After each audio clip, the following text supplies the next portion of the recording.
I want to welcome you back to our small group series called Breakthrough Prayer. Today, we're going to talk through one of the most game-changing prayers in the Bible. It's called the prayer of Jabez. However, before we get to his story, let me ask you a question. How many of you, by show of hands, enjoy reading a good book every now and then? It could be historical, or maybe it could be science fiction, or maybe you like diving into a good mystery novel, or maybe you like comics. I'm not really sure. I do like reading different types of books. I like biographical books. I like books on leadership.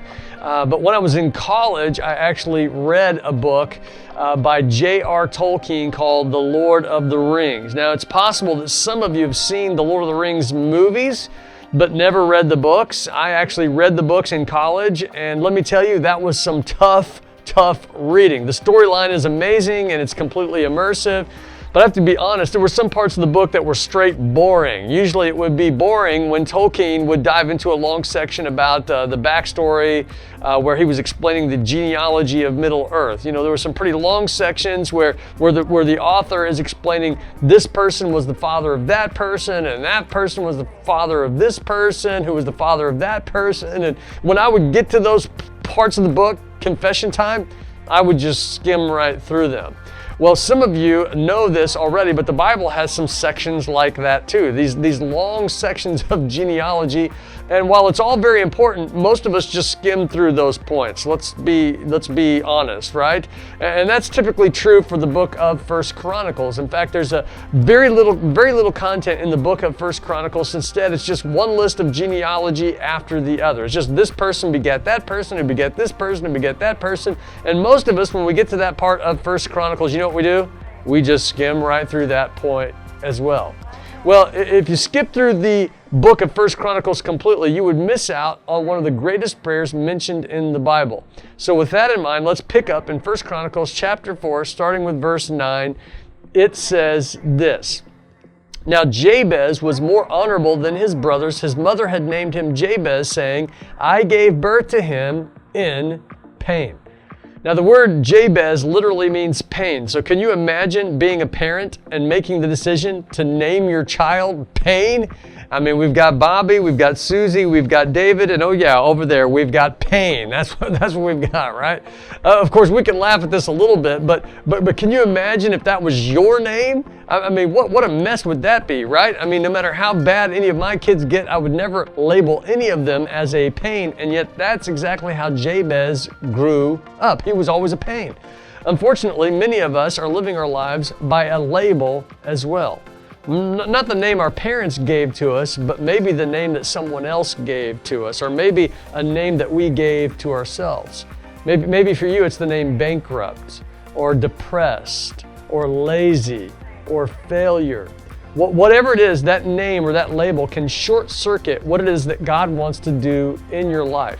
So how in the world did Jabez handle his name? Well, we find out in verse 10, it says this: So Jabez cried out to God of Israel, Oh, that you would bless me and enlarge my territory. Let your hand be with me and keep me from harm, so that I will be free from pain. And God granted his request. Now, what I love about this is that even though Jabez, his name meant pain, notice that he didn't talk to God about his pain, all right? That's what a lot of us do. When life is painful, that's what we talk to God about. But notice that's not what Jabez did. Instead, Jabez didn't focus on his problem. Jabez chose to focus on God's promises. Let me say that again because it's so important. Jabez didn't focus on his problems. Instead, Jabez chose to focus on God's promises. So what promise did Jabez focus on? Jabez said, I know God will keep me from harm so that I will be free from pain. And God was so impressed by Jabez's faith that God granted his request. So with that in mind, we're going to talk about the prayer of Jabez. There are 3 specific requests that Jabez made to God, and we can make the same request to God as well. Here they are. First of all, Jabez decided to pray for more. Jabez decided to pray or ask God for more. Notice the first thing Jabez asked God to do was bless me. So how many of you in the room right now want God's blessing for your life? Yeah, me too. Now the word bless, it actually comes from the Hebrew word barak, which carries with it the idea that God would stoop down to my level and He would place some of His greatness in my life. And just so you know, this goes far beyond wealth or material possessions. Yes, it could mean that, but God wants to bless you with so much more than that. God wants to bless you with creative ideas. God wants to bless you with health. God wants to bless you with the power to walk in freedom. God wants to bless you with wisdom and patience. God wants to stoop down to your level and do great things in your life. And if you're a parent, you absolutely get this, because most parents want their children to experience a better life than they had.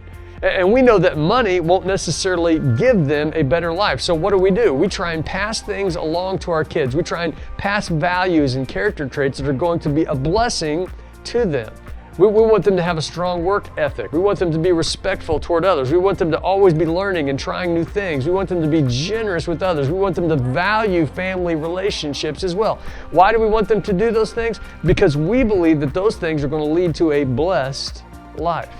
But above all those things, we want our children to know where every blessing comes from. We want our children to know that we serve a good God who loves giving good gifts to His children. All we have to do is ask, and God will pour out His blessing, His barak, on each and every one of us.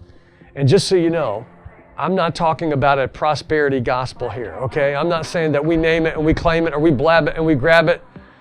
God doesn't want us to have more just so that we can have more. Instead, God has one very good reason for wanting to bless us. We find it in Genesis chapter 12, starting with verse 2. It says this. This is God talking to Abraham. But God says, I will make you into a great nation and I will bless you. There's that word, barak. I will bless you and I will make your name great and you will be a blessing, implying you'll be a blessing to others. Now you need to know that if you've been blessed by God, you've received His love, you've received His forgiveness, you've received His wisdom and His hope. But the reason that God has blessed you is because He wants other people to be blessed through you. We're not blessed so we can have more, we're blessed so that we can bless others more. So let me make this real practical for you today. When you pray, don't just ask God to give you what you need, ask God to give you more than you need so that you can be a blessing to those around you. Which brings us to point number 2. Here it is. Jabez made it a point to pray for influence. Jabez asked God for influence. Now, real quick, I want you to think about what you would do if God gave you more, if you had more. If God blessed you with more, what would you do with it? Well, Jabez basically tells God, if you bless me with more, I'm going to do more for you. Go back to the prayer of Jabez. What was his second request? Jabez asked that God would enlarge his territory.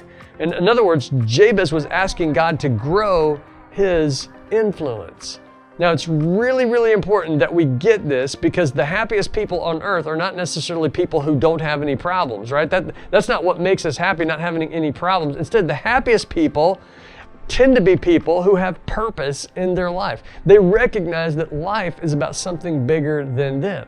In fact, if you're not satisfied with your life right now, if you're not finding any joy in your life, it could be that your life is all about you, that everything centers around you. And so what you need to do is begin to pray that God would enlarge your territory.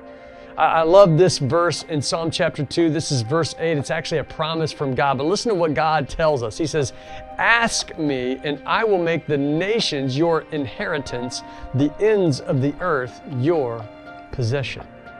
You know, we have so many wonderful people serving at Providence. We have greeters at the front door. We have servers in the cafe, making sure we've got fresh coffee and donuts. We have Kid City volunteers who are showing the love of Christ to our little ones. We have musicians leading worship. I mean, we have so many people with all kinds of talents, but every single one of them has one purpose.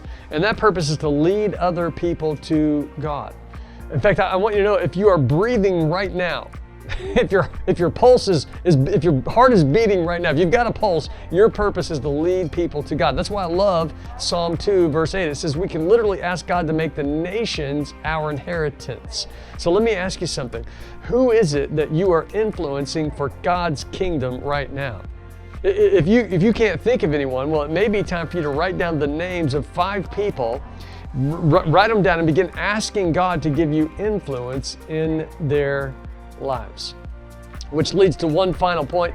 Jabez reminds us, number 3, to pray for presence. We're to ask for presence, specifically God's presence. Now, the truth is, we have a real enemy who wants to destroy everything that God is doing in our lives. And when you start getting blessed by God, and when you start having influence with others, you better believe you're going to have a target on your back from our enemy, which is why Jabez prays this final piece of the prayer. He says, God, be with me and keep me from harm. How many of you want God's presence in your life? Yeah, me too. We need God's presence. In fact, it reminds me of a story in the Old Testament. God used a man named Moses to lead the people of God from Egypt into the Promised Land, but Moses didn't want to go alone. So listen to what Moses said to God. This is Exodus chapter 33, starting with verse 15. It says this, Then Moses said to God, If your presence does not go with us, do not send us up from here.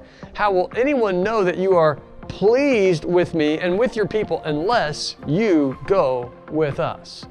In other words, Moses was saying, God, I know you want me to go, and if you want me to go, then I will. I mean, I'll do anything you want me to do, but I'm not going without you. I'm not going by myself because it's dangerous out there in the wilderness. I mean, it's dangerous out there in the world, and I need you, and so I need you to promise to be with me, and I need you to promise to be with your people so that I know that everything will be okay no matter where we go. Reminds me of a cartoon I saw years ago. There was an elephant and a mouse, and they were walking across this long suspension bridge, and as they walked, the bridge began bouncing up and down all the way across until they get to the other side. And when they got to the other side, the mouse looks up at the elephant and he says this, "We sure rocked that bridge, didn't we?" I don't know why I think that's so funny, but that's what God's presence does for us. We can't do anything on our own. We can't shake any bridges by ourselves, but with God in our lives, anything is possible. Now, the prayer of Jabez has to be one of my favorites in the Bible. You can pray it in 1 minute. You can pray those 3 sections, or you can pray it in 1 hour. Sometimes that's what we need to do. We need to ask God all of those things for a longer period of time. But I want you to think about what would happen if every day you just prayed this prayer. If you asked God for His blessing, if you asked God for greater influence, if you asked God for His presence. I tell you what, if you would pray that prayer every day, it would make all the difference in your life, and it would make a huge difference in the world.